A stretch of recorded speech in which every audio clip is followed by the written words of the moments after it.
bien fait pour vous. Les tendances. On commence donc, comme tous les jours à midi, par la chronique gastronomie de cette émission. C'est vous, Margot Grossman, qui allez ravir nos estomacs avec une cuisine de plats peu connus, mais non moins savoureux. Vous nous parlez de la cuisine ayurvédique. C'est à vous. Exactement, je vous emmène à la découverte de ce monde magique qui est celui de la cuisine ayurvédique. Alors, histoire de se mettre dans l'ambiance, on va méditer sur une petite citation d'Hippocrate, le temps de la chronique. Que ton alimentation soit ta seule médecine. Ah bah oui, c'est pas un couillon, comme on dit. C'est ça. Non mais excusez-moi, la cuisine, j'arrive pas à dire le mot. Ayurvédique. Donc celle-ci, ça vient d'où? Alors ça nous vient de l'Ayurveda, qui est une médecine traditionnelle et holistique, qui est née en Inde il y a 5000 ans déjà. En fait, c'est la plus vieille médecine du monde. Ayurveda qui veut dire sens de la vie en sanskrit. Alors du coup, au cœur de cette médecine, en fait, on va retrouver vraiment l'alimentation saine et équilibrée, qui va jouer un rôle à la fois préventif et curatif, puisqu'elle nous permet la santé, la beauté, l'immunité, la longévité, la avec sa bonne chronique, humeur. on a tous les bienfaits qu'on recherche. Finalement, vous avez déjà ça, Mélanie? Non, j'ai besoin vraiment de conseils. Comment ça marche justement, Margot? Quels sont les grands principes, on va dire, de la cuisine ayurvédique? Alors la cuisine ayurvédique, c'est vraiment un mix en fait entre la science et la spiritualité, et elle va utiliser que des ingrédients naturels à 100%, que ce soit d'ailleurs en médecine via les traitements utilisés ou en cuisine avec les aliments que l'on utilise. Alors d'ailleurs, elle s'apparente pas forcément à la cuisine indienne, parce qu'on peut tout à fait cuisiner ayurvédique. Oui, j'avais ça en tête. Moi, j'étais persuadée que c'était forcément tout au curry. Non, quoi. pas du tout. Pas besoin de dal et de kitchari pour cuisiner ayurvédique. D'ailleurs, on va se le prouver après. Oui, je sens des petites choses qui arrivent là dans le studio. Vous nous avez gâtés. On va voir ça dans un instant. En fait, tant qu'on s'engueule pas à table et qu'on prépare le repas avec amour, et là, je fais ça un peu tous les jours, en fait, peut-être, d'une certaine façon. C'est ce que je vous disais. Ouais. Alors, de quoi se compose un repas ayurvédique? Alors, un repas ayurvédique, ça va être essentiellement biologique. Ça, c'est bon. Toujours de saison. Okay. Et fraîchement préparé. Il ne faut pas réchauffer en ayurvéda. Franchement, je crois que je cuisine ayurvédique sans le savoir. C'est très bien. Vous voyez, mais comme quoi, c'est parfait. C'est dans notre inconscient. Pas dans cette cuisine-là. Non, on ne réchauffe pas. On réchauffe pas. En gros, c'est une cuisine qui va être à dominante végétarienne. Ah oui, non, alors. Ouais. Et qui va se composer essentiellement de céréales, de légumineuses, de plein de fruits et de légumes, mais aussi d'herbes fraîches et surtout d'épices. Alors, pas seulement pour aromatiser les plats et pour toutes leurs vertus santé, mais aussi pour rendre les nutriments plus facilement assimilables en fait par l'organisme. C'est un outil en fait, les épices, clairement. En mettre, c'est pas uniquement pour parce qu'elles vont prendre d'autres aliments pour les transformer et nous en faire bénéficier différemment. Mais oui, c'est ce qu'on va voir après. Alors parmi ces épices, dans les traditionnels, on a le gingembre, la cannelle, le curcuma, la cardamome, le cumin. C'est très bon le curcuma. C'est excellent. Notamment pour les, comment on appelle ça, pour pas être trop gonflé. Les flatulences. Non, pas les. Je pensais pas. Non, ça c'est un autre problème. Et pour les humeurs.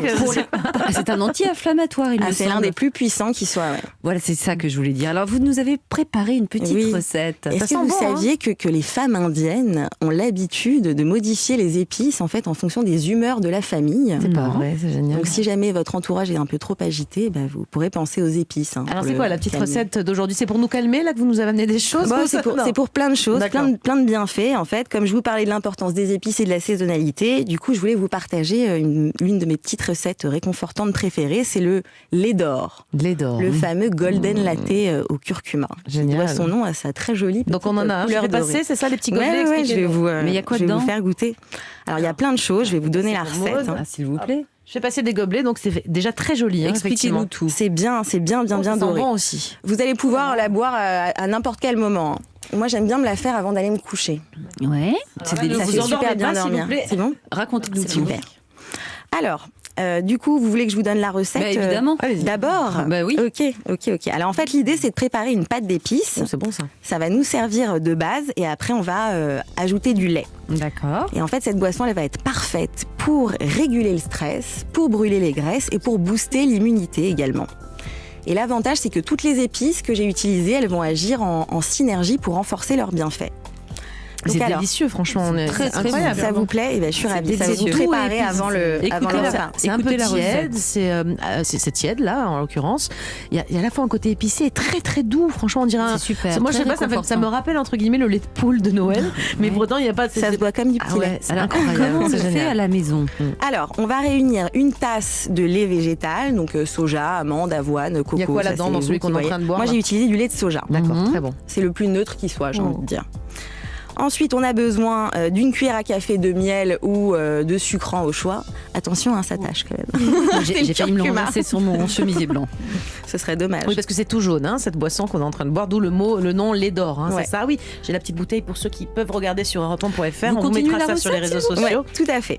Alors, on a besoin également de 2 cuillères à café d'huile de coco. Vous pouvez aussi utiliser du ghee, hein, qui est le beurre clarifié indien et qui a tous les avantages du beurre sans les inconvénients puisqu'il ne va pas créer de cholestérol et qu'il est excellent pour le système digestif. Et du côté des épices, on va avoir besoin de 2 cuillères à soupe de curcuma. Donc parmi ses avantages, on en parlait tout à l'heure, il va stimuler le foie, soutenir la digestion, calmer l'anxiété et purifier le sang comme la peau. On a besoin également de 3 cuillères à café de cannelle qui est digestive, antioxydante et antibactérienne. 1 cuillère à café de gingembre, anti-inflammatoire et antioxydant. Également 1 cuillère à café de cardamome qui est stimulante, tonifiante et légèrement aphrodisiaque. Hein, vous pouvez y penser pour On vos adore. folles nuits. Franchement, je vois que des vertus là-dedans. Hein, c'est incroyable. Et pour terminer, une pincée de poivre parce qu'il va décupler les vertus du curcuma Je comme me le disais gingembre. qu'il y avait un peu de poivre, mais en même temps, Ouais. c'est pas désagréable. Hein, c'est vraiment C'est génial. sympa. Vraiment une petite Ouais. pincée. On fait réchauffer? C'est vraiment le plus simple qui soit pour le procéder en fait dans une petite casserole. Vous allez commencer par faire chauffer le curcuma avec 10 centilitres d'eau à feu doux. Dès que le mélange est homogène, vous intégrez le reste des épices et l'huile de coco en mélangeant pendant 5 minutes, toujours à feu doux, jusqu'à obtenir la texture d'une espèce de pâte à modeler. De là, vous récupérez une belle cuillère à café de la pâte d'épices. Hein, regardez, elle est là. Hop, hop, hop.